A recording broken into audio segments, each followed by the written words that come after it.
In January 2018, the world was shaken by a horrifying case of abuse and captivity that had been hidden for years. Jordan Turpin, a 17-year-old girl from Perris, California, managed to escape her home and alert authorities to the unimaginable conditions that her siblings were enduring.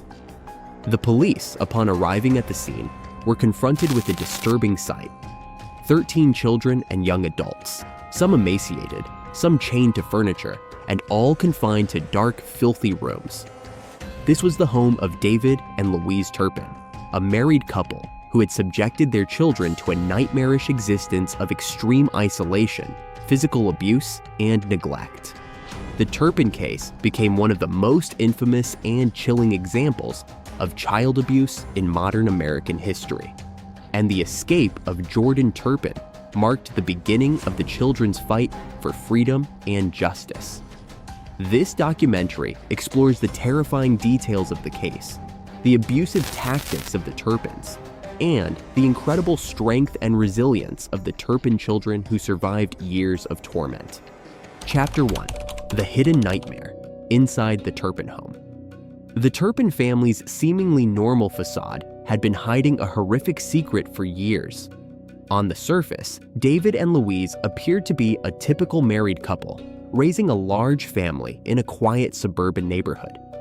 David, a former engineer, had a steady job, and Louise was known to be a homemaker. They were members of a local church and presented themselves as a picture-perfect family to anyone who inquired about their lives. But behind the closed doors of their home, their 13 children were living in a constant state of fear, pain, and isolation. The Turpins created an environment where basic human needs were withheld from the children. They were rarely allowed to go outside, and those who did were kept under constant supervision. The parents meticulously controlled every aspect of their children's lives, dictating everything from their daily routines to what they could eat or drink. Inside the house, investigators found evidence of extreme neglect. Rooms were filthy, children were malnourished, and there was no indication that they had access to any form of education. The house itself was in disrepair, with no functioning plumbing or proper heating, a sharp contrast to the clean, organized image the Turpins projected to the outside world. The home, which should have been a place of safety and nurturing, was transformed into a prison, and the children had no escape. Chapter 2: The Courageous Escape, Jordan's Call for Help. The escape of 17-year-old Jordan Turpin was nothing short of miraculous. She had spent her entire life in captivity, isolated from the world, and forced to endure years of abuse. Yet, in a moment of sheer courage, Jordan managed to break free from the grip of her parents and run for help. In the early hours of January 14, 2018, she climbed out of a window, grabbed a cell phone, and called 911. Jordan's voice was shaky, but her words were clear. She told the dispatcher that her parents were keeping her siblings chained up, and she begged for help. The dispatcher was initially unsure of the gravity of the situation, as Jordan sounded so calm, but her words soon made it clear just how dire the situation was. She had been living in hell, but her determination to survive and protect her siblings led her to take the first step toward freedom. Jordan's escape was a catalyst for the authorities to take immediate action. When the police arrived at the Turpin home, they were shocked by what they discovered. The children, some of whom were still chained to their beds, were malnourished, disoriented, and emotionally scarred. The house was filled with filth, and many of the children had never been to a doctor or seen the outside world beyond their prison-like home. Chapter 3: The Depth of the Abuse, Years of Torment. What the authorities uncovered inside the Turpin home was beyond comprehension. The children were subjected to physical and emotional abuse on a daily basis. They were denied basic needs such as food, water, and proper hygiene. Many of the children were not allowed to bathe, and some had never even learned to brush their teeth. They were kept in squalid conditions, with their rooms locked and filthy, resembling the prison cells they had come to know as their only reality. The Turpins' twisted system of control extended beyond simple neglect. David and Louise used extreme measures to isolate and control their children. They were kept under constant surveillance, forced to follow a rigid and abusive routine that included harsh punishments for any deviation from the rules. Some of the children were physically restrained, chained to furniture for hours or days at a time. They were kept in complete isolation from the outside world, with no access to media, no social interactions, and no education. In many ways, they were denied the basic rights that any child should expect to have. The abuse took a severe psychological toll on the children. Some had no concept of the outside world, having never seen a movie or been to school. They were denied the most basic knowledge about the world, and many suffered from developmental delays because of the lack of proper stimulation. It is unimaginable how long the Turpins were able to keep this abuse hidden from the world, but their isolation and control were key factors in their ability to carry out such atrocities without interference. Chapter 4: The Investigation: Uncovering the Truth. When the authorities first entered the Turpin home, they were immediately confronted with evidence of the unimaginable abuse the children had endured. Rooms were found locked and filthy, with the children in various states of malnutrition and emotional trauma. Many of the children appeared much younger than their actual ages, their bodies wasting away from years of neglect. Some were unable to speak clearly or show basic social behaviors, as they had never been allowed to interact with others outside their immediate family. The police began piecing together the timeline of the abuse, which seemed to span nearly 2 decades. The children had been systematically isolated and controlled for as long as they could remember. Investigators discovered that the Turpins had even gone so far as to homeschool their children in a manner that prevented them from learning anything useful about the world. The Turpins used religion as a tool to justify their actions, claiming that they were following God's will in their treatment of the children. The investigation revealed a picture of a family that was not only dysfunctional, but deeply disturbed. Despite numerous warning signs, including complaints from neighbors and others who interacted with the family, the Turpins managed to maintain the illusion of normalcy. It was only through Jordan's brave escape that the full extent of the abuse came to light. Chapter 5: The Turpins, a twisted couple with dark secrets. David and Louise Turpin were both arrested and charged with numerous counts of child abuse, false imprisonment, and torture.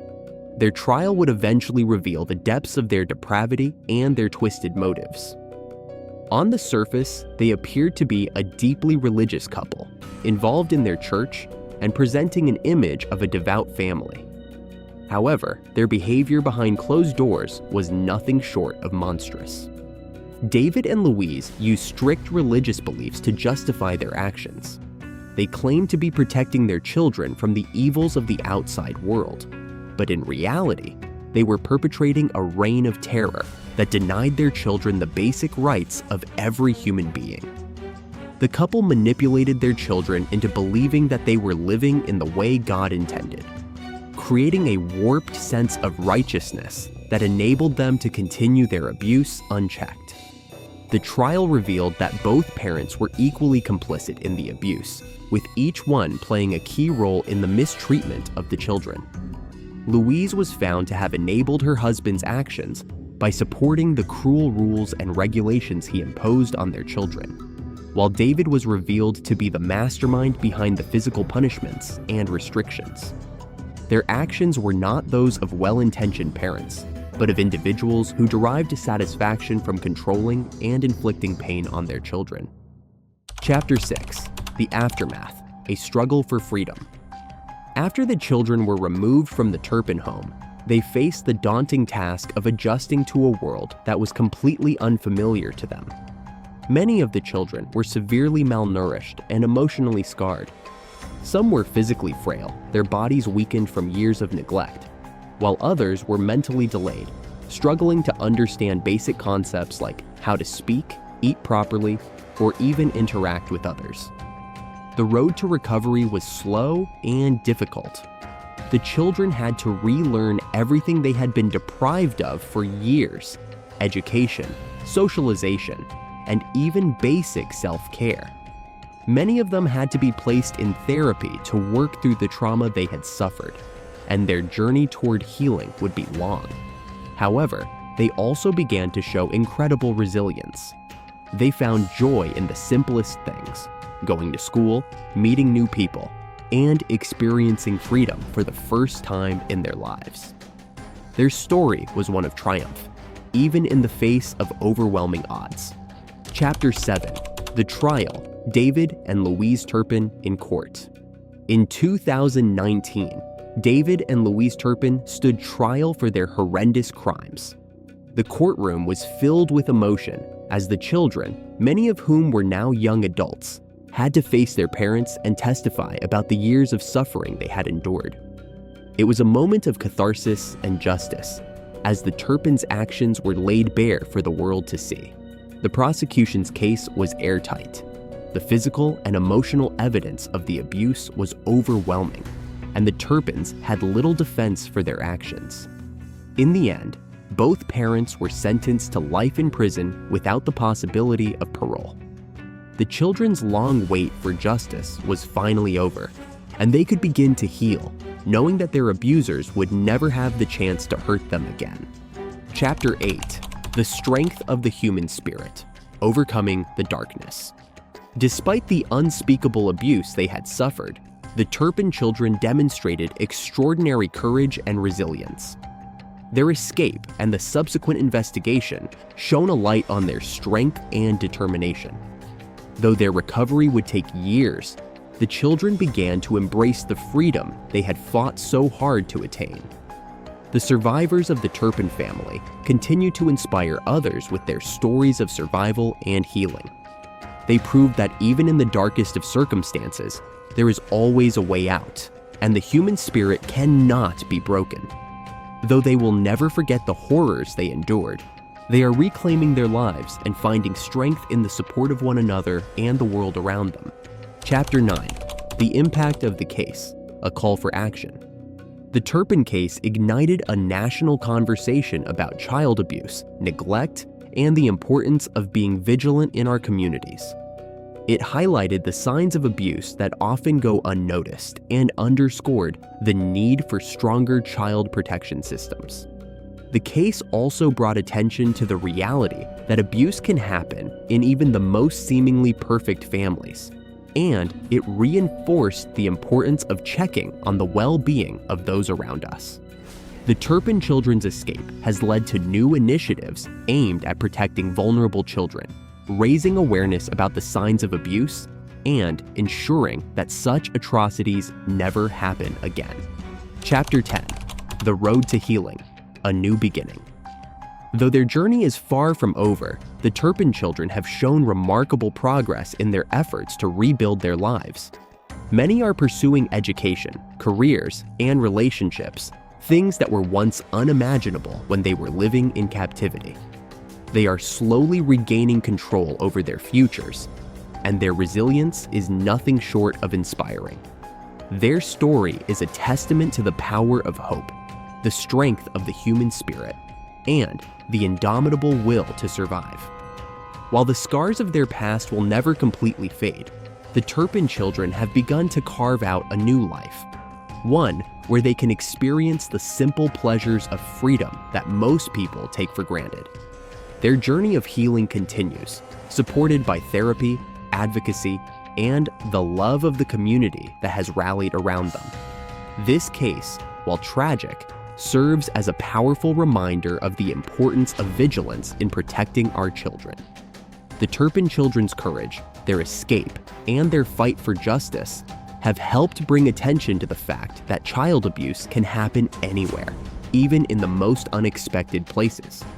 It has prompted changes in how society handles cases of abuse and neglect, highlighting the importance of reporting and intervention before it's too late.